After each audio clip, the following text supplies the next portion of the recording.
Hi, my name is John Lockley. I'm a Xhosa Sangoma from South Africa. My Xhosa name is Ndaba. I come from the same tribe as Nelson Mandela and Desmond Tutu. Today I'd like to talk to you about ancestors, because ancestors are very important in African spirituality. So the word ancestor comes from the word in Xhosa and Zulu, izinyanya. Now the word izinyanya doesn't just mean ancestor, it literally means the silent, hidden ones. So in our culture, Xhosa culture, we revere our ancestors, our izinyanya. And the izinyanya mean also our animal spirits, for example, we call these silos, and we revere the water spirits, we revere the spirits of the land, the bush spirits, the bush people, the forest people, the mountain people. So when we say Siyanqole izinyanya, we honor and praise our ancestors. We are really also saying we honor and praise life.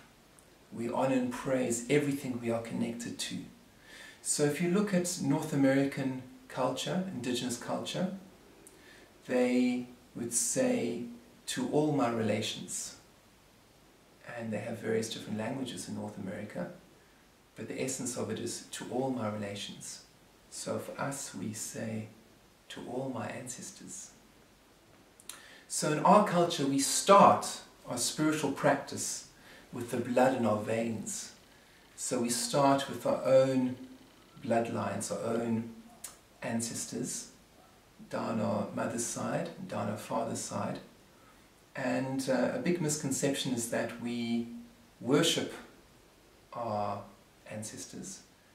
What it really is a form of reverence and a form of honoring where we come from. So we start off with our biological ancestors and we honor and praise our mother and father, we honor and praise our grandparents, we honor and praise our great-grandparents, and so on and so on. Now why do we do that?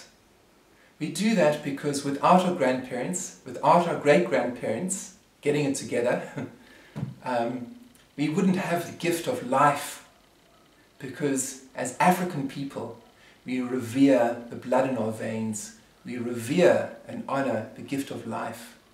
So we honor our ancestors, our blood ancestors, for giving us the gift of life.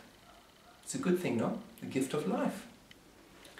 So that's why in a number of ceremonies we do, when we're honoring our ancestors, our blood ancestors, we make offerings to our ancestors, and we sing and we dance, and we offer up something to our ancestors. We say thank you to them, and by remembering our ancestors, by singing and dancing, we give them energy in the spirit world. We say Bangaphansi emlanjeni, underneath the river. We give them energy, and as we give our ancestors energy, so we believe they give us energy as well. So in so doing, there's a connection between the world of the living and the connection with the world of the dead, the world of our ancestors. Because for us we see there as being no death as such. We die, our body dies, but our spirits carry on. So when we remember our ancestors, we remember who we are as human beings. We remember our essence. Yes, my name is John Keith Kelly Lockley, and I'm connected in my blood to the Kellys, and I'm connected to the Lockleys. And I'm also connected to the Xhosa people. So I have adopted ancestors because I've been adopted by the Xhosa tribe. So when I'm doing my honoring and praising, I would also honor and praise my adopted Xhosa family, my teacher's line, the Ngwevus, and my teacher's husband's line, the Sogwinis.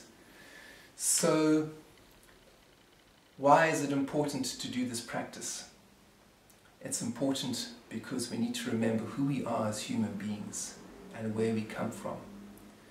So I teach people these ways in my workshops, and I teach them to remember to honour the old people and to respect who they are as human beings.